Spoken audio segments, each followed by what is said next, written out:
Coming up, Ghana to experience partial solar eclipse tomorrow.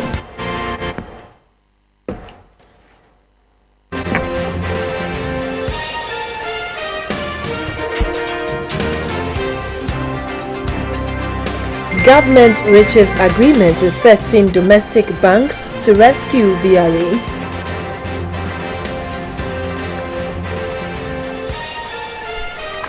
And 50 million worth of cocaine discovered at a Coca-Cola plant in France.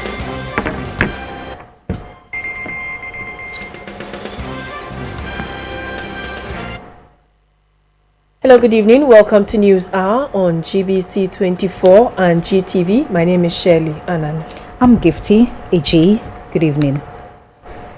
Now, the government of Ghana has reached an agreement with 13 domestic banks to pay the debts owed them by the VRA. The VRA owes the banks to the tune of 2.2 billion Ghana cedis, which is 50% of VRA's total debts. Under the agreement, the VRA legacy debts would be paid from a special account opened to receive the proceeds of the energy sector levy over the next 5 years. The finance minister, Seth Tepe, who doubles as the power minister, said an initial upfront payment of 250 million Ghana cedis will be used to settle part of the debt. The 4.4 billion Ghana cedi debt of the Volta River Authority VRA has for some time now affected the operations of the authority in the discharge of its function as a power producer. The debt covers the cost of purchasing light crude, lane gas, as well as long and medium-term facilities, trade liabilities, as well as overdrafts. The government therefore commenced moves to raise 250 million cedis from some domestic banks in the country to restructure the VRA and other state-owned enterprises in the energy sector. The agreement with the 13 domestic banks aims to help pay the over 4 billion debt. The agreement is expected to give the VRA a reduction in the interest rate for the CD component of its debt to 22% from an existing average of 32%. This is, however, expected to be reviewed after 6 months. The agreement was reached between the government of Ghana and the Ghana Association of Bankers on behalf of the 13 banks. The president of the Ghana Association of Bankers, Mr. Alhassan Andani, said the agreement reached will enhance the balance sheet of the banks and put them in a better position. To the extent that there is constancy of this flow of levies, there is a security of tenor on these levies, and very transparent administration of the proceeds. Not only would this debt be extinguished, we envisage a securitization of all of the debts, not only with local balance sheets, but with international lenders, and we will drive this energy sector need for financing to levels that we see with Cocoa Board. The first deputy governor of the Bank of Ghana, Mr. Melisena, said the central bank will institute measures to reduce the non-performing loans of commercial banks.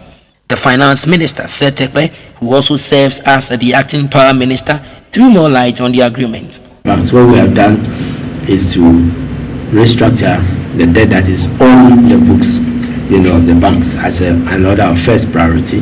As we stand, VRA is servicing some of these debt, almost all the debt. The problem is that the flows are not sufficient to meet principal payments, so they service interest.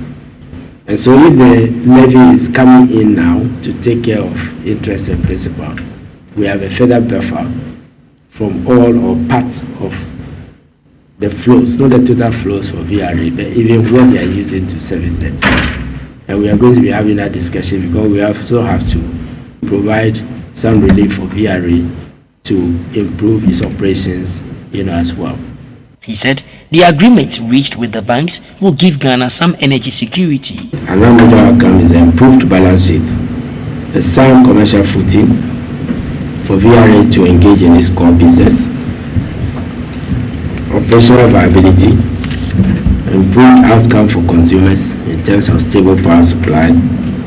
Of course, to the extent that there is less fiscal risk from the shareholder, then we do expect benefits to the macroeconomy as well as a minimization. Another factor is the minimization of the non-performing loans, from the energy sector, which is another macroeconomic development. Players in the industry see the agreement as timely because with a stronger financial profile, greater fiscal discipline, and continuous operational improvement, the VRA will be adequately positioned to fulfill its mandate to the people of Ghana. The agreement takes effect from 31st August 2016, but the initial payment is expected to be made in September 2016. Ghana will be experiencing partial solar eclipse tomorrow morning between 6 and 9 a.m. The moon will come between the sun and the earth. A remote sensing expert, Professor Emmanuel Amamu Ochre, is cautioning the public to use protective glasses such as sun watching shades or what is popularly called eclipse shades. He says viewing the phenomenon with the naked eye will cause partial blindness. However, it is safe to watch it on TV with the naked eye. Between the hours of 6:30 a.m. and 9 a.m. is the moment when Ghana will be experiencing the eclipse of the sun or solar eclipse. 3 celestial bodies are involved in this process. According to scientists, the moon orbits or goes round the earth and the earth goes round the sun. At a time, these 3 bodies are in alignment. According to geographers, when the 3 bodies don't align in a perfectly straight line, and when the moon comes between the sun and the earth, then a partial solar eclipse is experienced. This is because the moon partially covers the sun's disk. If it's the moon in the middle, then the moon is going to block the view of Earth from the sun. That is, if you're on Earth viewing the sun, the moon intercedes or obscures the sun from the Earth's view. That is when solar eclipse happens. Now, the moon blocking the view is from the Earth observer like a disk blocking the sun, and because we are seeing the back side of it, it is a black disk. When it is covering totally the surface of the sun, it is total solar eclipse. If it is not, and part of the sun is left projecting, it is partial eclipse.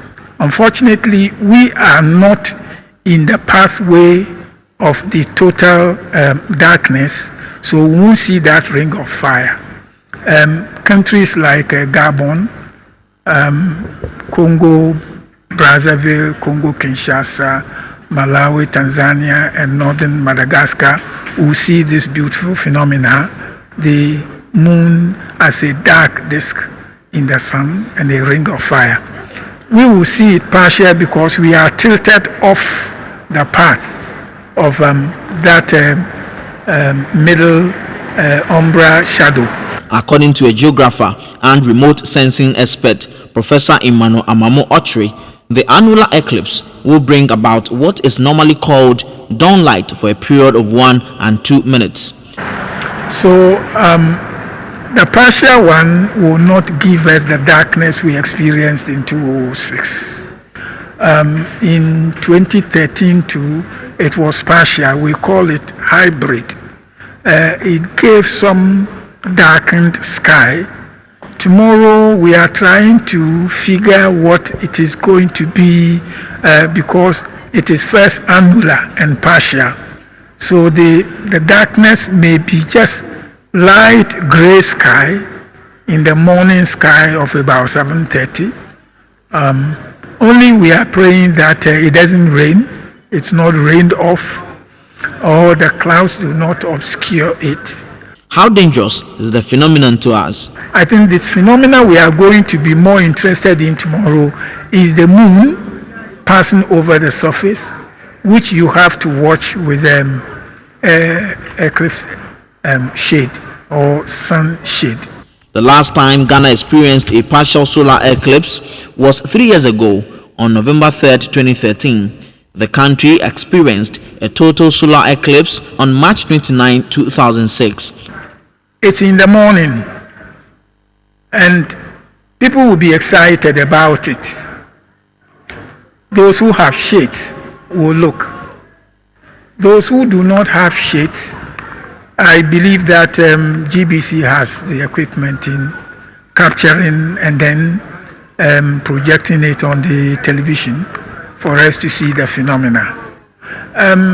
It's something that forms part of the universe. It's natural. It tells us that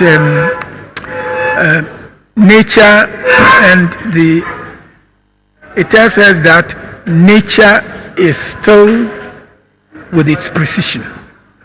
According to Professor Amamo Otre, Ghana will experience total darkness, which is a total eclipse of the sun in 2035. Just joined us, you're watching News Hour on GBC24. Now, small-scale farmers can now increase their yield and produce crops all year round through irrigation. A project called Moneymaker Irrigation Pumps have been introduced to the farmers.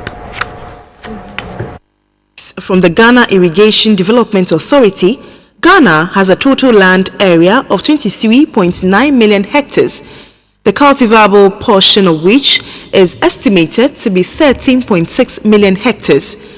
The irrigable potential is 1.9 million hectares, but only 221,000 hectares, which constitutes only 12%, have been developed by both public and private sector farmers, leaving the 88% untapped. To improve irrigation farming, the Moneymaker Max and HIP irrigation pumps have been introduced to enable small-scale farmers to irrigate their plots, moving from rain-fed subsistence farming to an all-year-round commercial agriculture. The Africa Director of Kickstart International, Mr. John Kinaga, said food production can be improved largely if irrigation farming is encouraged. Our mandate is actually to move to these small-scale farmers, help them go out of poverty and get to the next level, go to the middle class. A representative of the Ministry of Food and Agriculture, Mr. George Brentiu, said public-private partnership must be encouraged in the agriculture sector. The launch of the human-powered pump, which is designed to help farmers irrigate all year round, has the potential to transform agriculture sector in this nation. It is therefore critical for rural development, and investing in agriculture is the most effective way to end hunger, improve nutrition, and drive economic opportunities by helping farmers move from farming as a struggle to farming as a business. Kickstart International started its operation in Ghana in 2014. Its aim is to help small-scale farmers to improve their yield and alleviate poverty. For GBC24, Yaira Lawe reporting. The Attorney General and Minister for Justice, Mrs. Marietta Buapia-Opong, has assured Ghanaians that government has taken all the necessary steps and intensified efforts to position the country's security agencies to adequately respond to contemporary security challenges before, during and after this year's elections. She said, as a nation, peaceful coexistence, regardless of a person's political, religious or ethnic background, is the key to growth and development. Ahmadiyya Muslim Women Association Ghana, referred to as Lajina Imela, was established to promote unity and work together with patience and forbearance, overlooking each other's shortcomings. This objective is being adhered to by all members of the group. It is in this respect that a 3-day national convention was organized. It was under the theme, Peaceful Coexistence in our Contemporary Society, a Concern for All. By this, the Ahmadiyya Muslim Women Association is advocating peaceful coexistence. Among the dignitaries that graced the occasion was the Attorney General and Minister for Justice, Mrs. Marietta Buapia-Opong. She said in an address that Muslim women should make a commitment to preach peace and tolerance to children in their communities and places of worship in accordance with Allah's commands. peaceful coexistence in our contemporary society is a concern for all. And therefore, it's very apt as Ghana prepares for our polls on the 7th of December 2016. Peaceful coexistence simply means, and if I may put it starkly, the elimination of every threat of war. She presented copies of Touching Lives, achievements of the Lodina Mahama Foundation to the Ahmadiyya Muslim Women Association for distribution to members. The acting Amir and missionary in charge of the Ahmadiyya Muslim Mission Ghana, Morvi Nahin Ahmed Chima, observed that when people live together, despite their differences, they work towards a just, free, peaceful and democratic society.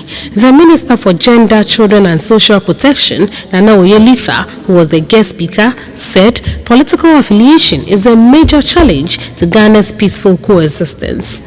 Please, let's teach our children and our youth the value of living in peace, the value of coexistence, and the value of living together with all people at every single level.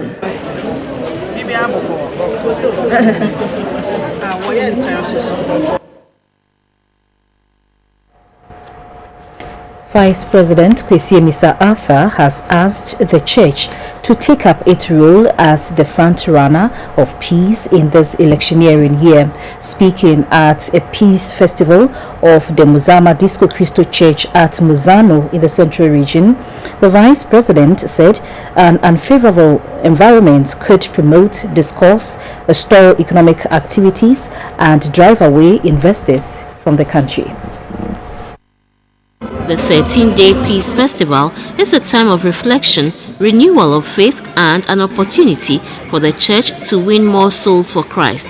The festival took the form of worship, appellations, song ministration, and prayers. You who found a heart of woman, help us make her a nation whose God is the Lord, who sits in the sky, repents your Lord, so that we may continue to enjoy your blessings. The leader of the Muzama Disco Cristo Church, Prophet Mognajiba Jehu Apia, entreated Ghanaians to continually pray for those in authority for divine guidance in the governance of the nation.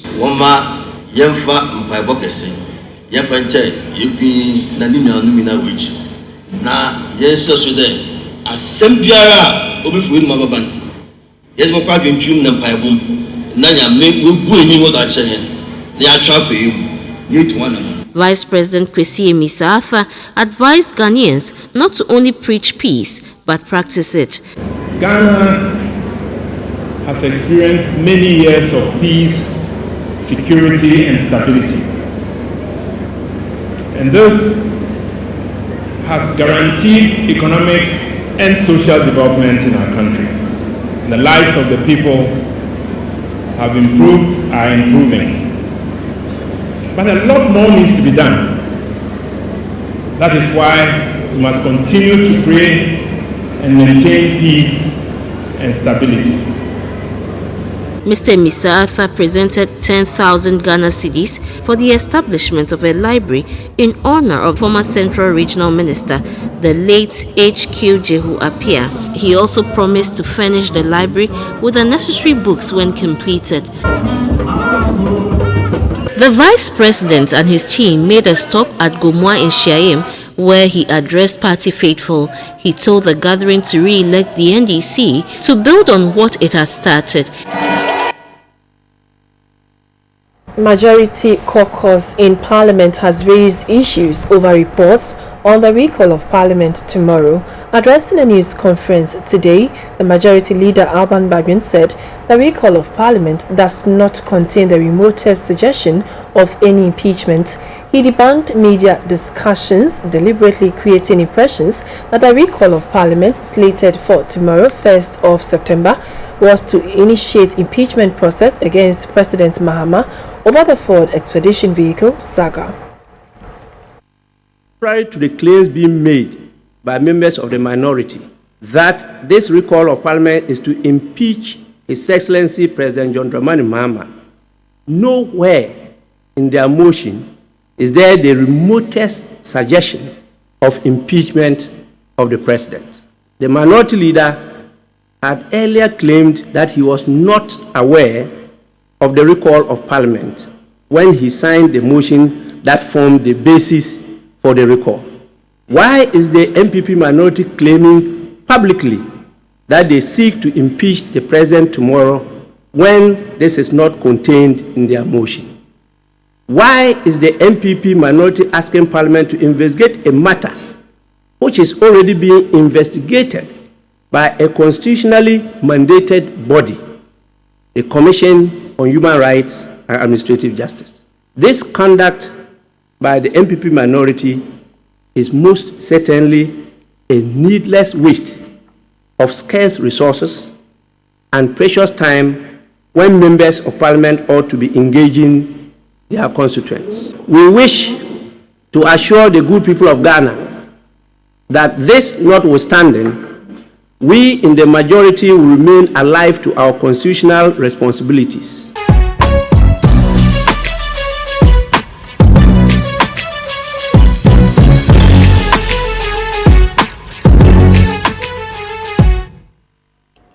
A good evening to you all. It's time to talk business. My name is Esther Edu Ohumeu. The Finance Minister, Sek Tekwe, says the restructuring arrangement to retire the Tema Oil Refinery TOR debt will yield the needed results. TOR currently owes some commercial banks about 917 million Ghana cedis. The Finance Minister says converting the debts into a 10-year bond will reposition TOR to perform its core functions effectively. Things are far advanced with the major banks and creditors, and together with the removal of certain bottlenecks that would result in a higher processing of crude and more and better integration, within the energy chain, we expect that the refinery, will be able to also refinance a 917 million Ghana cedi facility, many of which are short term, into a 10-year, facility. The difference here is a payment of an amount upfront, which will result in interest payments and the conversion, what is normally referred to as a zero coupon. In other words, the combination of interest payments and the benefits that will flow from the initial investment that TOR will put up, I believe it's 140 or 48 million, will result at the end of the 10 years in the liquidation of the. From October 1st, works on the $1.5 billion Tema Port expansion project will begin. International Finance Corporation, a member of the World Bank Group, has released the first tranche of $667 million for the project. The Director General of the Ghana Ports and Harbours Authority, Richard Anamu, said China Harbour Engineering, contractor for the project, has arrived in the country to begin the expansion work. In 2004, a concession agreement was granted to Meridian Port Services (MPS) to expand the Tema Port. The expansion falls within the Ghana Ports and Harbours Authority Master Plan.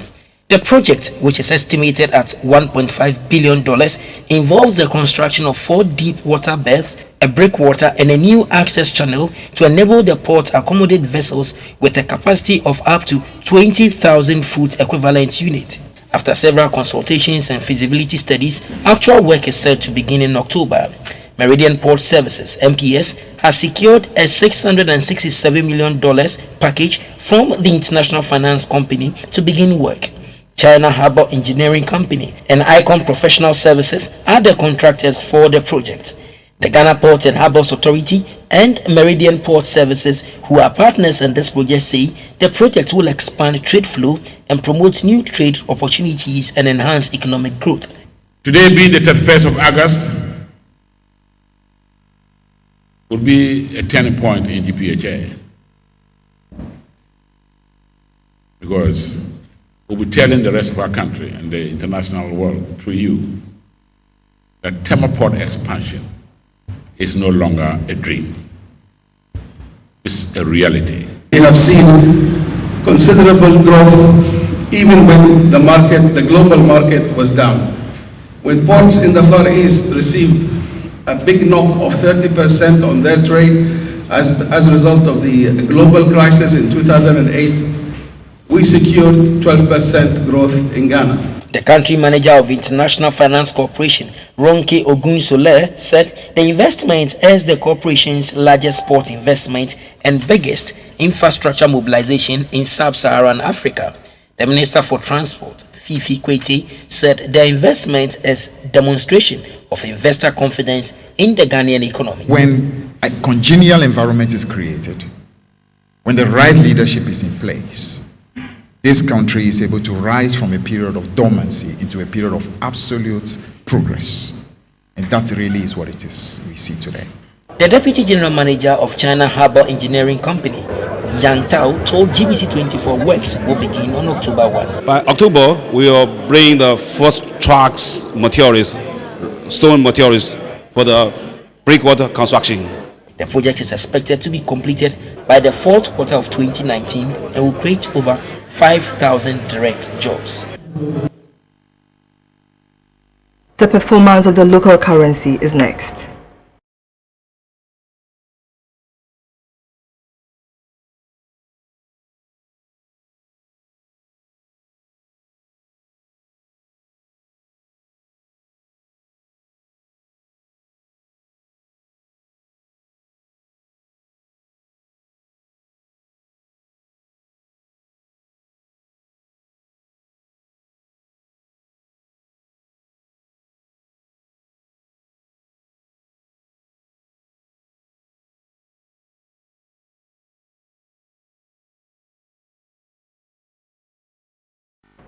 And now to the International Commodity Board.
In insurance news today, British Prime Minister Theresa May has been advised to consider reviving the principle of social insurance to help struggling low-paid workers.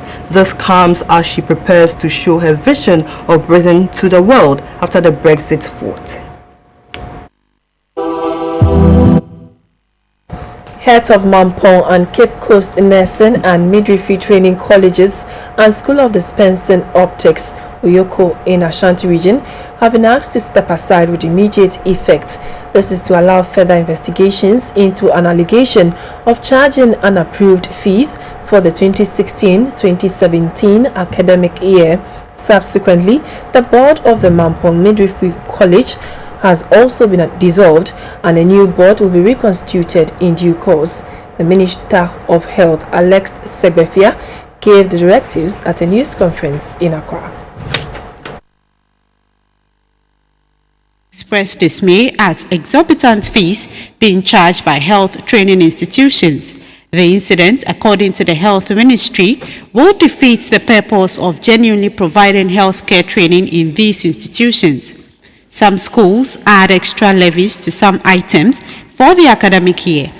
The levies include cement fees, electronic system fees, and stationery fees. It has also come to the notice of the ministry that a Christian Health Association of Ghana schools are also charging an extra amount of 500 Ghana cedis as logistics support, which is unacceptable.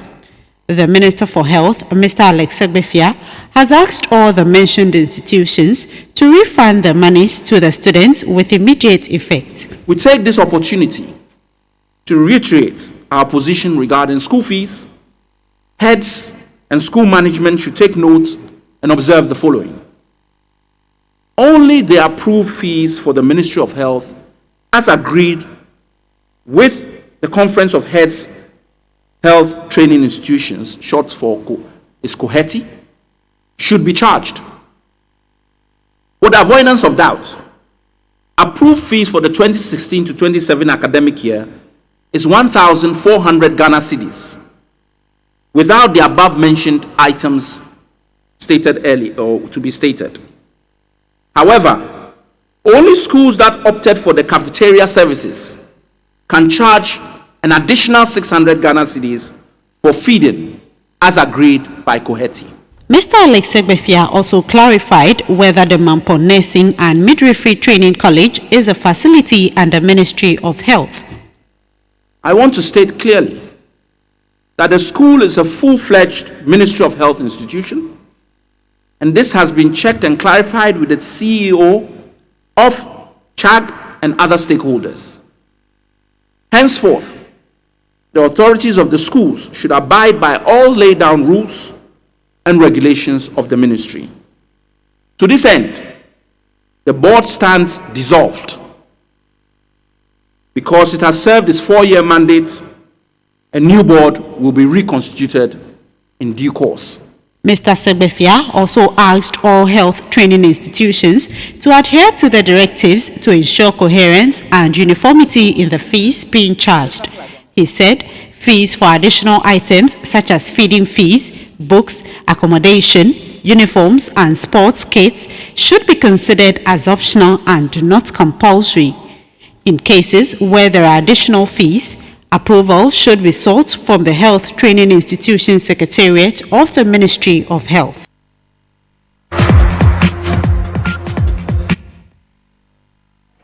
Right.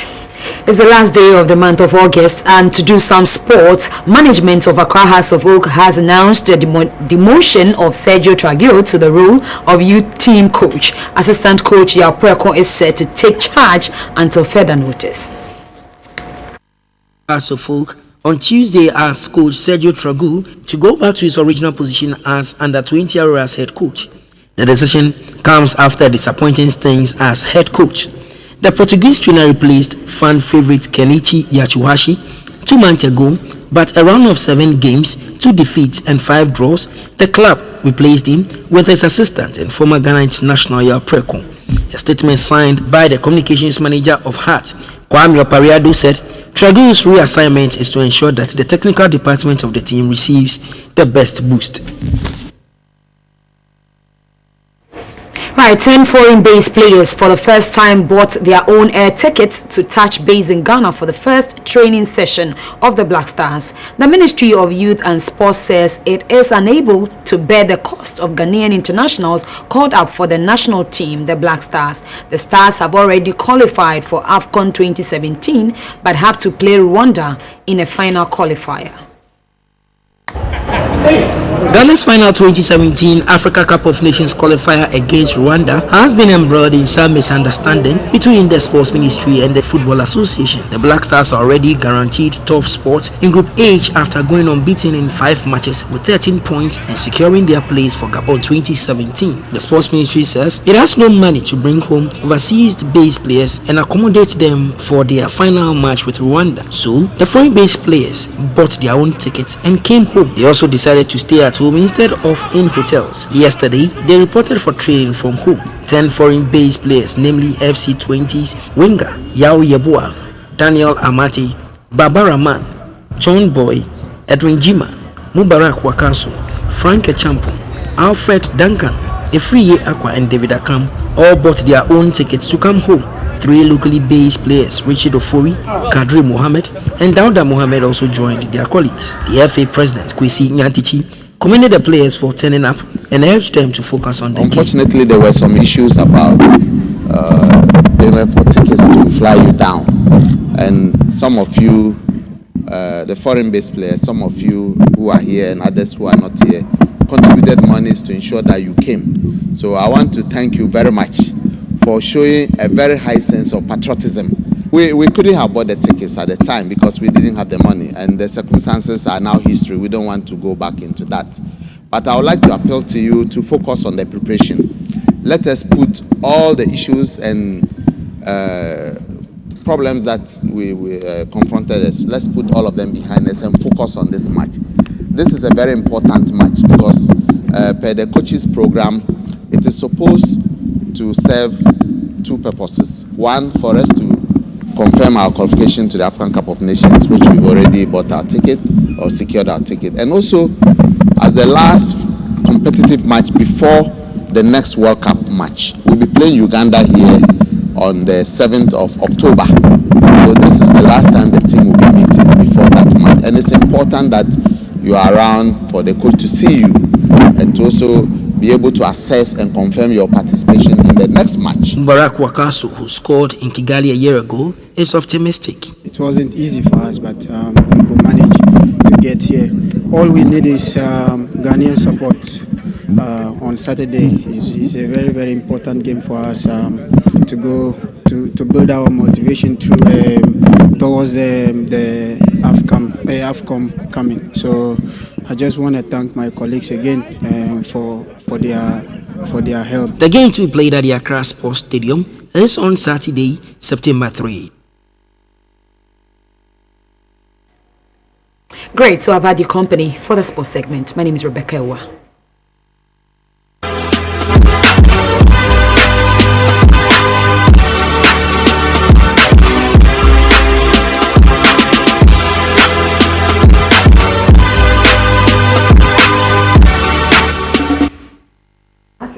The founder and director of the Catholic Adeshima Sacred Group, Reverend Brother Pius Ajiman SVD, has advised Ghanaians not to lose focus of our cultural heritage. He told GBC24 modernity has made especially the youth not to appreciate our rich Ghanaian culture.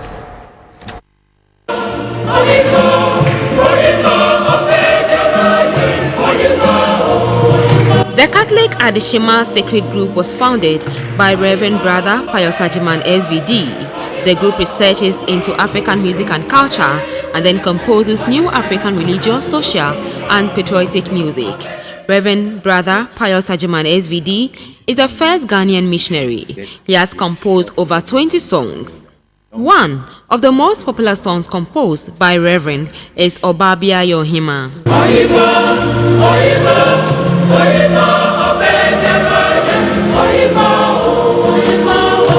He said, blending Ghanaian music with liturgy promotes our culture. When we go to church and we sing these hymns, you could see very slow, and we come to thee, Lord Jesus. You don't see the movement, but immediately they turn to our own songs. Now, with the drums, there is a kind of movement and nobody likes it.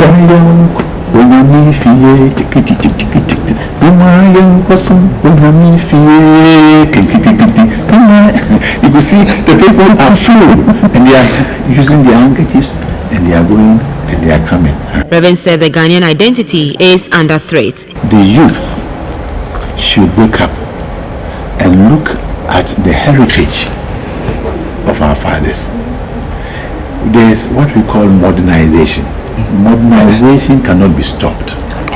But before modernization, the culture was there. So our cultural values, especially in music, should meet the modernization so that there will be what we call enculturation. So that we will be able to put life into our music, and then 90% will be Ghanaian and maybe 10% from outside. We sampled some of his compositions. One of Ghana's finest sound engineers, George Forrest, has passed on. According to report, he died at the Konfanochi Teaching Hospital in Kumasi early this morning.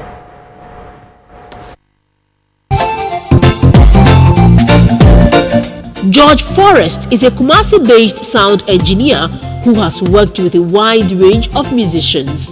He also contributed to the composition of many high-life songs by the likes of Akwesi Ampofo-Adjei, Nana Boaji da Costa, and Nane Champon's hit song, Anke Beye Den na Ayaweya.